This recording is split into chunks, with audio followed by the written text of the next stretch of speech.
Donc, vous restez là et vous voulez construire l'avenir avec... Plus que jamais, c'est-à-dire que je vais essayer dans l'opposition avec mon équipe et que je vais essayer, si vous voulez, pour les prochaines échéances, d'être le plus utile possible, non pas pour moi-même.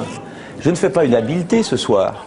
Je dis simplement qu'on peut compter sur ma détermination et ma passion totale pour faire en sorte que nous soyons en mesure de désigner celui ou celle qui sera notre champion pour les prochaines législatives et puis l'équipe qui aura la charge de faire en sorte, si vous voulez, que pour les municipales, on puisse gagner. Voilà. Implicitement, c'est une forme de critique contre l'organisation qui a eu lieu jusqu'à présent, tant pour Non, les non, mais cantonales attendez, que pour les municipales, pas du tout. C'est-à-dire contre vous-même. Non, non, mais attendez, chacun, on va parler tranquillement pour faire le point des choses réussies, des échecs, des erreurs, des choses positives, etc.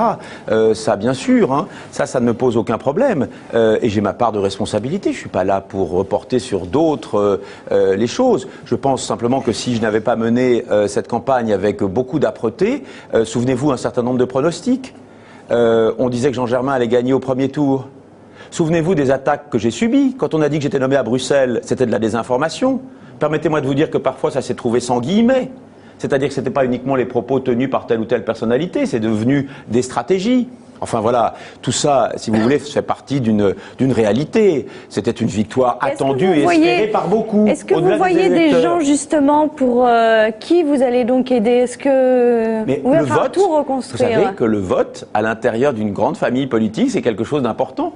Donc le moment venu, on va déterminer entre nous quelle sera la femme ou l'homme qui sera notre porte-drapeau pour un certain nombre d'échéances. Pourquoi la droite est aussi faible, aussi bien on le voit à Tours que, mais pas uniquement, pas uniquement en Indre-et-Loire. Malheureusement, vous voyez la vague nationale qui s'est manifestée. Je prends l'exemple de quelqu'un qui est un maire remarquable, Gilles de Robien.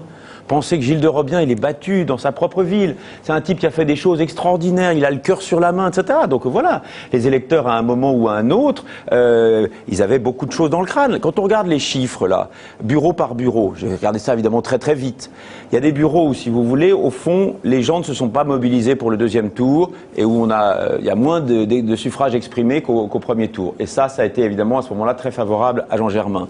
Dans les endroits où les gens se sont dit « ce n'est pas plié », on a vraiment amélioré notre score. Simplement, voilà, le score du premier tour, il n'était pas bon.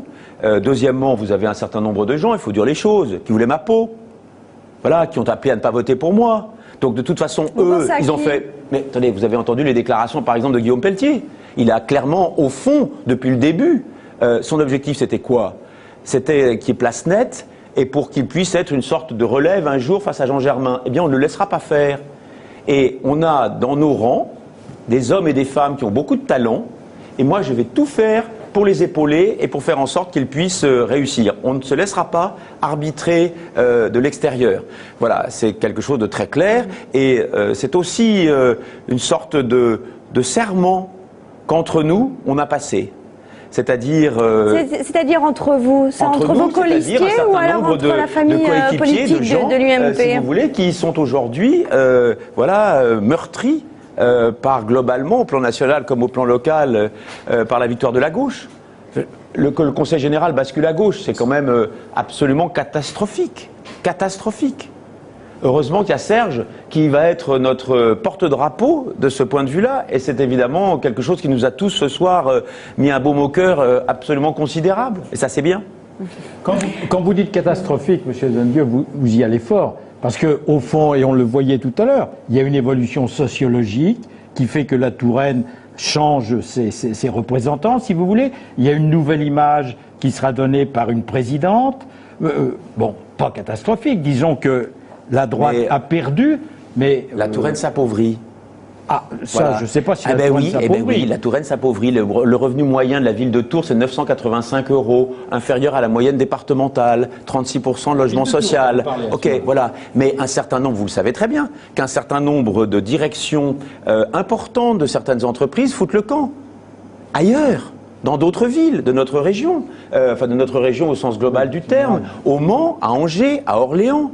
Donc voilà, il y a une espèce de nécessité d'énergie supplémentaire. Mais là, on a eu le sentiment que, voilà, que dans une phase où il y a beaucoup d'inquiétude, eh bien au fond, comme le dit le vieux proverbe, on sait ce qu'on a et on ne sait pas ce qu'on trouve. Voilà. Et donc, les gens se sont dit, n'ont pas cru à notre énergie. Donc, moi, évidemment, ça m'attriste. Et maintenant, ils vont avoir à gérer un certain nombre des engagements et des déflagrations de Jean Germain. Voilà. Mais c'est triste, hein. C'est triste. Et simplement, on va